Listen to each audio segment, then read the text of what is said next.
Hello! ఈరోజు మీలో చాలా మందికి స్వాట్ అనాలిసిస్ గురించి నేను చెప్తాను. సో, గోయింగ్ ఫార్వర్డ్ స్వాట్ కానీ, పెస్టల్ కానీ, పోర్టర్ 5 ఫోర్సెస్ కానీ, లేకపోతే వేరే ఏమన్నా స్ట్రాటజీ రిలేటెడ్ టాపిక్స్ ఏదైనా ఉంటే ఎంబీఏ టాపిక్స్ మీరు కమెంట్‌లో పెట్టండి. నేను వాటిని చాలా సింపుల్‌గా కవర్ చేస్తాను. సో, ఆహ్, ఈ వీడియో కాన్సెప్ట్ ఏంటంటే స్వాట్ అనాలిసిస్ మీరు చూసిన తర్వాత ఫస్ట్ థింగ్ మీరింకా ఫైనల్లీ ఎగ్జామ్‌కే రిఫర్ చేసుకోవాలి. ఆలోపు మీరు రిఫర్ చేసుకునే అవకాశం కూడా ఉండకూడదు. That's my objective. And second thing ఏంటంటే చాలా చాలా ఎక్స్‌టెన్సివ్‌గా ఈ టాపిక్ నేను కవర్ చేద్దాం అనుకుంటున్నాను. Ah, so that everybody can follow. So, స్వాట్ అనాలిసిస్‌లో ఫస్ట్ మీకేంటంటే మీకు ఐడియా ఉంది కదా! Strength, weakness, opportunity, threat and ఇక్కడ పారామీటర్స్ చూడండి. ఈచ్ ఆఫ్ చాలా పారామీటర్స్ నేనిచ్చాను. Different parameters. సో, ఒకటే అర్థం చేసుకోండి. సో, స్వాట్ అనాలిసిస్ మనం ఏ పర్స్పెక్టివ్‌గా చేస్తాము? మార్కెట్ పర్స్పెక్టివా? కంపెనీ పర్స్పెక్టివా? Company perspective. లేదా ఇండస్ట్రీ స్పెసిఫిక్‌గా కూడా చేయొచ్చు. అది చాలా తక్కువగా రేర్‌గా చేస్తారు. రఘురామ్ రాజన్ ఒకసారి ఒక క ఇలాంటి స్వాట్, పెస్టల్ లాంటి అనాలిసిస్ మ్యాక్రో ఎకానమీ మీద చేసి రిసెషన్ రాబోతుంది అని చెప్పి ప్రెడిక్ట్ చేశాడు కొంతకాలం క్రితం. Okay. So, coming back to the story strength అంటే ఏంటి? ఒక కంపెనీకి స్ట్రెంగ్త్ ఏముండాలి? కంపెనీకి స్ట్రెంగ్త్ ఏముంటది? Revenue is a strength. అంటే ఎక్కువ రెవెన్యూ ఉంటే స్ట్రెంగ్త్ ఖచ్చితంగా. ఎందుకంటే ఎక్కువ రెవెన్యూ ఉంటే వాళ్ళకి చాలా స్ట్రాంగ్‌గా ఉన్నట్టు. అండ్ వాళ్ళు ఏదైనా మ్యాక్రో ఎకనామిక్ ఇప్పుడు రెసెషన్ రాబోతుంది యూరోప్‌లో. సో, ఇలాంటి రెసెషన్ వచ్చేవన్నీ వాళ్ళు ఓవర్‌కమ్ చేస్తారు. కంపెనీని కాపాడుకుంటారు. బ్రాండ్‌ని కాపాడుకుంటారు. బ్యాంక్రప్ట్ అవ్వరు. అండ్ రెవెన్యూలో ఇంకో పర్స్పెక్టివ్ ఏంటంటే ఎక్కువ రెవెన్యూ ఉంటే వాళ్ళకి ఎక్కువ మార్కెట్ క్యాపిటల్ ఉన్నట్టనమాట. సో, లైక్ చెప్పాలంటే ఐబీఎం ఉంది కదా! IBM revenues every year last కొంతకాలం క్రితం ఐబీఎం రెవెన్యూస్ 100 బిలియన్ ఉండేది. తర్వాత అది 80 బిలియన్, 70 బిలియన్ ఇప్పుడు 70 చేంజ్‌లో స్టెబిలైజ్ అయ్యింది. ఓకే. ఇప్పుడు ఏంటంటే రెవెన్యూ అనేది ఫాలో అవుతుంది గదా! అది వీక్‌నెస్ కింద పెట్టాలంటే ఖచ్చితంగా పెట్టాలి ఐబీఎంకి. బట్ ఐబీఎంకి స్ట్రెంగ్త్ ఏంటంటే మిగతావి కూడా చూడాలనమాట. ఇప్పుడు ఐబీఎం వచ్చేసరికి main frames and software business, IT business చేస్తది గదా! సో, మెయిన్ ఫ్రేమ్స్ బిజినెస్ అనేది అంత ట్రెండ్ ఎళ్ళిపోయింది. అక్కడ నుండి క్లౌడ్‌లోకెళ్లారు. ఓకే. సో, ఐ ఐబీఎంకి చెప్పేటప్పుడు నువ్వు 2 రకాలుగా మాట్లాడాలి. ఏంటంటే రెవెన్యూ ఐబీఎంకి బానే ఉంది. కాకపోతే వాళ్ళకి ఐటీ సైడ్ రెవెన్యూ బావుంది. వాళ్ళ existing business what they are known for is mainframes. But mainframe business wasn't doing that great. Okay. అప్పుడు మనం అది వీక్‌నెస్‌లో పెట్టాలి. తర్వాత సిమిలర్‌లీ గ్రోత్ అంటే ఎవ్రీ ఇయర్ ఎంత గ్రో అవుతుంది కంపెనీ. మినిమమ్ 8-15% గ్రో అయితే కనుక decent enough is a very favourable growth అనమాట. మోర్ దెన్ 20% గ్రో అయితే గనక it's excellent growth. Okay. And so, ఇప్పుడు ఎక్సలెంట్ గ్రోత్ అన్నాం. ఒక కంపెనీ ఎగ్జాంపుల్ ఆహ్, ఏది తీసుకుందాం? ఒక మిడ్ సైజ్ కంపెనీ తీసుకుందాం. ఒక హైపర్ స్కేలర్ అంటే క్లౌడ్ కంపెనీ తీసుకుందాం. సో, వాళ్ళ గ్రోత్ 30%, 40% గ్రో అవుతుంది. Current scenario. ఎందుకంటే ఇప్పుడు కరెంట్ సినారియో ఏమైంది? అంతకుముందు కోవిడ్ వచ్చింది కదా! కోవిడ్ వచ్చినప్పుడు చాలా లాక్‌డౌన్ అయిపోయి 2020లో, 2021లో చాలా కంపెనీస్‌కి రెవెన్యూ అంత లేదు. బట్ ఐటీ కంపెనీస్ రెవెన్యూ బాగా పెరిగింది. చాలా కంపెనీస్‌కి ఐటీ రెవెన్యూ బాగా పెరిగింది. ఆ! ఎందుకు పెరిగిందంటే వాళ్ళు ఫస్ట్‌లీ ఇలాంటి క్లౌడ్ బేస్డ్ ఆఫ్‌లైన్ నుండి ఆన్‌లైన్‌కెళ్ళటం ఇదంతా చేస్తున్నారనమాట. సో, ఇక్కడ ఫర్ ఎగ్జాంపుల్ మనం తీసుకునే కంపెనీకి కూడా హైపర్ స్కేలర్ కంపెనీకి ఆహ్, గ్రోత్ అనేది 20-30% ఉందనుకుందాం. ఓకే. బట్ ఇప్పుడు ఇక్కడ మనం వీక్‌నెస్‌లోని, థ్రెట్‌లోని ఏం రాయాలి అలాంటి దానికి? ఏం రాయొచ్చు అంటే, ఇప్పుడు గ్రోత్ అనేది 30% ఉంది. బట్ వాళ్ళ మ్యాన్ పవర్‌ని వాళ్ళు ఎక్కువగా ప్లాన్ జేసుకోవాలి. ఇప్పుడు మీకు ఇంకోటి చెప్పాలంటే డీల్స్‌లో ఎలాగుంటాయంటే ఒకటి ఓకే. నేను 5 ఇయర్స్‌కి, 10 ఇయర్స్‌కి కాంట్రాక్ట్ ఇచ్చేస్తాను నీకు. నువ్వు చేసేయాలని కొన్ని డీల్స్ ఉంటాయి. కొన్నేమో ఒక 3 మంత్స్ ప్రాజెక్ట్, 4 మంత్స్ ప్రాజెక్ట్స్ ఉంటాయి. సో, కంపెనీని బట్టి అనమాట. కంపెనీకి ఇట్లాంటి లాంగ్ టర్మ్ ప్రాజెక్ట్ ఉంటే గనక they are able to manage their workforce. వాళ్ళకి ఇట్లా షార్ట్ టర్మ్ ప్రాజెక్ట్స్ ఎక్కువ వస్తే కనుక దెన్ హైయర్ గ్రోత్ అనేది could be a threat. Could be a threat in terms of workforce planning. ఎందుకంటే like example ఇప్పుడు వాళ్ళకి యూఎస్‌లో క్లౌడ్‌కి వీటన్నిటికి చేస్తా ఉన్నారు అనుకో ఎగ్జాంపుల్. 2022 అయిపోయింది. ఇప్పుడు 23కి వచ్చేసరికి అంత గ్రోత్ ఉండదు. ఇప్పుడు వాళ్ళ ఎంప్లాయీస్‌ని అంతా ఏం చేస్తారు? వాళ్ళ రెవెన్యూ కూడా అంత రాదు అప్పుడు. అప్పుడు ఏం చేస్తారు? వాళ్ళకున్న ఎగ్జిస్టింగ్ ఫైనాన్షియల్ ప్లానింగ్ ఎట్లాగా మేనేజ్ చేస్తారు? సో, అది in terms of that growth can be both positive and negative. అంటే every parameter can be both positive and negative implications వస్తాయి. బట్ మీరు రాసేటప్పుడు అనాలిసిస్ ఈ విధంగా రాయాలి. ఓకే. అండ్ స్ట్రెంగ్త్‌లో ఇంకోటి go to market. So, go to మార్కెట్‌కి మీకు నెగెటివ్ ఏమి రాదు. మాక్సిమం పాజిటివ్ ఉంటది. గో టు మార్కెట్ అంటే నేనిప్పుడు ఒక బిస్కెట్ ప్యాకెట్ తయారు చేశాను. బ్రిటానియా నేను. ఒక బిస్కెట్ ప్యాకెట్ కొత్త బ్రాండ్ తయారు చేశాను. ఎంత ఫాస్ట్‌గా నువ్వు మార్కెట్‌లోకి తీసుకెళ్ళి సేల్ చేసి డబ్బులు తీసుకొస్తావు. అది go to market. Okay. So, go to market గురించి.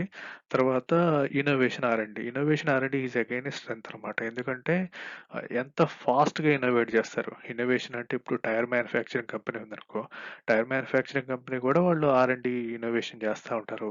కార్ కంపెనీలు చేస్తాయి, బిస్కెట్ కంపెనీస్ చేస్తాయి, ఫర్నిచర్ కంపెనీస్ చేస్తాయి, స్మార్ట్ ఫోన్స్ చేస్తాయి. ప్రతి కంపెనీ చేస్తది. సో, ఎంత ఫాస్ట్‌గా నువ్వు ఇన్నోవేట్ చేస్తున్నావు అనేది కూడా చాలా ఇంపార్టెంట్ అనమాట. And innovation budgets. మీరిక్కడ బడ్జెట్స్ గురించి మాట్లాడొచ్చు. సో, బడ్జెట్ అంటే every year, year on year వాళ్ళ ఆర్&డి బడ్జెట్ బానే ఉందా? అండ్ ఆర్&డి బడ్జెట్ బానే ఉంది. ఎవ్రీ ఇయర్ బానే అంటే like last year to year 10% grow అవుతుంది. 20% గ్రో అవుతుంది. ఓకే. గుడ్. మంచిదే. బట్ ఇప్పుడు కొన్ని కంపెనీస్ ఉన్నాయి. ఎల్&టి ఉందనుకో, కొంతకాలం క్రితం వాళ్ళకి లాస్ట్ ఒక 5 ఇయర్స్‌లో వాళ్ళకి ఆర్&డి బడ్జెట్ సడెన్‌గా వాళ్ళు సంథింగ్ ఇంక్రీజ్ చేశారు. 40-50% దాకా ఇంక్రీజ్ చేశారు. సో, అలాంటప్పుడు వాళ్ళకి రెవెన్యూలో అది ఆర్‌ఓఐ వస్తుందా? రాట్లేదా? చూడాలి. చూసి అప్పుడు ఆ కంపెనీకి రాసేటప్పుడు మనం ఓకే. ఎల్&టి కంపెనీ ఇంత ఇన్వెస్ట్ చేసింది ఆర్&డిలో సమ్ 700 మిలియన్ ఇన్వెస్ట్ చేసింది. Previous year they invested 540 million. But in terms of revenue they couldn't see what couldn't see the revenue growth as they have planned అని చెప్పి రాయొచ్చు. అంటే ఫాల్ అయితే గనక, ఇంక్రీజ్ అయితే ఇంక్రీజ్ అయిందని రాయొచ్చు. ఓకేనా? సో, అది వచ్చేసరికి మనకు వీక్‌నెస్ పాయింట్స్‌లో వస్తదనమాట. వీక్‌నెస్ అంటే ఇమ్మీడియేట్ లాసెస్ బేసిక్‌గా. థ్రెట్ అంటే లాంగ్ టర్మ్‌లో థ్రెట్. తర్వాత ఆఫీస్ లొకేషన్స్. ఆఫీస్ లొకేషన్ అంటే ఏం లేదు.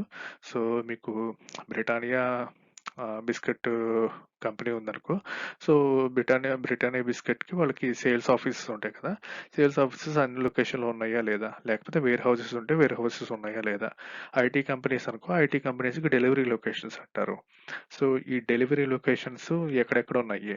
లేకపోతే డెవలప్‌మెంట్ లొకేషన్స్ ఎక్కడెక్కడ ఉన్నాయి? ఓకే. అదంతా వస్తది. ఐటీ గురించి నేను సెపరేట్ వీడియో చేస్తాను. చూడండి, ఇంట్రెస్టింగ్‌గా ఉంటది. తర్వాత global presence. So, global presence వచ్చేసరికి ఆహ్, గ్లోబల్లీ ఎన్ని కంట్రీస్‌లో ప్రెజెన్స్ ఉంది. లైక్ ఇప్పుడు ఆటోమోటివ్ కంపెనీ అనుకుంటే, automotive company car manufacturer. Automotive company వాళ్ళకి అన్ని కంట్రీస్‌లో ఉన్నాయా? ఆహ్, ఏదన్నా కంట్రీలో సూపర్‌గా గ్రోత్ ఉందా? ఆ కంట్రీలో వీళ్ళకి ప్రెజెన్స్ లేదా? అంటే మనకి కీ కంట్రీస్ ఏముంటాయి? USA, Germany, UK, France, Norwegian markets, China, Japan, South Korea, Australia, ఇవన్నీ కీ మార్కెట్స్. ఓకే. వీటిలో ప్రెజెన్స్ ఉందా లేదా? ఆహ్, అంటే దీంట్లో కూడా 2 రకాలుగా చూడాలి. ఒకటి ఇప్పుడు లాంగ్వేజ్ పర్స్పెక్టివ్ చూడాలి. లాంగ్వేజ్ పర్స్పెక్టివ్ అంటే ఐటీ కంపెనీస్‌కి ఒక రకంగా ఉంటది. నాన్ ఐటీ కంపెనీస్‌కి ఒక రకంగా ఉంటది. ఓకే. ఐటీ కంపెనీస్‌లో ఇంగ్లీష్ స్పీకింగ్ అంతా ఆళ్ళు బిజినెస్ ఈజీగా చేస్తారు. ఇంగ్లీష్ స్పీకింగ్ ఉంటే ఎక్కువ ఇంగ్లీష్ స్పీకింగ్ కంట్రీస్‌లోనే ఆపరేట్ చేస్తారు. లైక్ యూఎస్ కంపెనీ ఉందంటే ఇంగ్లీష్ స్పీకింగ్ ఏది ఇండియా గానీ, లేకపోతే యూకే గానీ వీటిలో ఉంటది. లేదా జర్మన్ కంపెనీ ఉందనుకోండి. సో, జర్మన్ కంపెనీ ఉంటే గనక దగ్గరలో స్విట్జర్లాండ్, ఆస్ట్రియా ఇక్కడ ఆపరేట్ చేస్తది. అట్లాగా. సో అలాంటి కంపెనీస్కి ఎక్కడైనా మిస్ అవుతుందా లేదా చూడాలి, లేదా ఓవరాల్గా ఎక్స్పాండ్ అవ్వచ్చు అని చెప్పి రాయొచ్చు. ఓకే, ఇప్పుడు నేను చెప్పే కదా సేమ్ పాయింట్స్ ఇక్కడ, న్యూ మార్కెట్స్ కానీ, న్యూ ప్రొడక్ట్ కానీ, ఇన్నోవేషను, తర్వాత కాంపిటేటివ్ ప్రైసింగ్. అబ్వియస్లీ ప్రైసింగ్ అనేది చాలా కాంపిటేటివ్గా ఉండాలి, అప్పుడే ఎక్కువ, అంటే మీకు ఎకానమీస్ ఆఫ్ స్కేల్ అంటారు. ఏంటంటే 100 మ్యాంగోస్ నేను అమ్మాలంటే 100 మ్యాంగోస్కి నేను ప్రైస్ ఒక 10 రూపీస్ అనుకుంటే, నేను 200 మ్యాంగోస్ అమ్మాలంటే కనుక ప్రైస్ నాకు 9 రూపాయలు అంటే సరిపోయింది, నా ప్రాఫిట్ మార్జిన్ నాకు వస్తుంది. సో ఇది ఎకానమీస్ ఆఫ్ స్కేల్ అనమాట. సో ఈ విధంగా కాంపిటేటివ్ ప్రైసింగ్ పెట్టుకొని ఎక్కువ అమ్మచ్చు.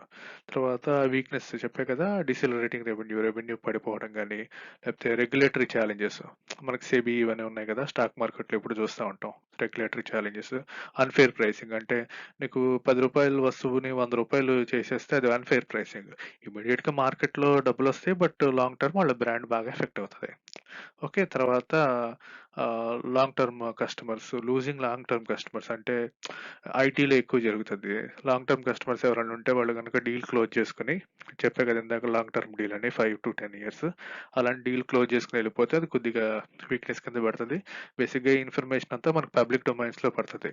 సో మీరు కనుక ఐటీ కంపెనీస్కి స్వాట్ చేసేటప్పుడు ఇది చూసుకోవచ్చు. తర్వాత నాట్ ఇన్నోవేటింగ్, సో ఇన్నోవేషన్ అంతా వర్కౌట్ అవ్వకపోయినా, ఇన్నోవేషన్ బడ్జెట్స్ అంటే R&D బడ్జెట్స్ తక్కువైనా కానీ దెన్ మీరు ఇక్కడ పెట్టొచ్చు. అండ్ ఇది తెలిసిందే కదా, ఫ్రాడ్, మ్యాక్రో ఎకనామిక్ అంటే మనకి రెసిషన్ కానీ, ఫైనాన్షియల్ క్రంచ్ కానీ అట్లా అనమాట. తర్వాత ఎట్రిషన్ అంటే లే ఆఫ్. ఇందాక చెప్పే కదా, 40% కంపెనీ గ్రో అవుతుంటే ఎక్కువ హైర్ చేసుకుంటారు. సడన్ గా ప్రాజెక్ట్ ఆగిపోయింది, ఎందుకంటే కోవిడ్ తర్వాత ప్రాజెక్ట్స్ ఆగిపోతే ఇప్పుడు అట్రిషన్ నువ్వు ఎట్లాగా హ్యాండిల్ చేస్తావు? Work force management. Okay, so ఇది బ్రాడ్గా బ్రాడ్గా స్వాట్ అనాలిసిస్ గురించి. I keep posted on MBA related stuff on my channel. Thank you for your support. మీరు లైక్ చేయండి, షేర్ చేయండి, సబ్స్క్రైబ్ చేయండి. మీకు ఏదన్నా కావాలనుకుంటే కమెంట్లో పెట్టండి. ఈ వీడియో మీకు ఎంత ఇంపార్టెంట్ అయింది అనేది ఖచ్చితంగా కమెంట్లో పెట్టండి. ఎక్కడైనా డెవలప్మెంట్స్ ఉంటే చెప్పండి, నేను ఖచ్చితంగా డెవలప్ చేస్తాను. మీకు ఏదైనా ఎగ్జాంపుల్స్ కావాలంటే ఈ కంపెనీకి స్వాట్ అనాలిసిస్ చేయండి అని చెప్పి పెట్టండి కమెంట్లో, నేను చేసి వీడియో పెడతాను.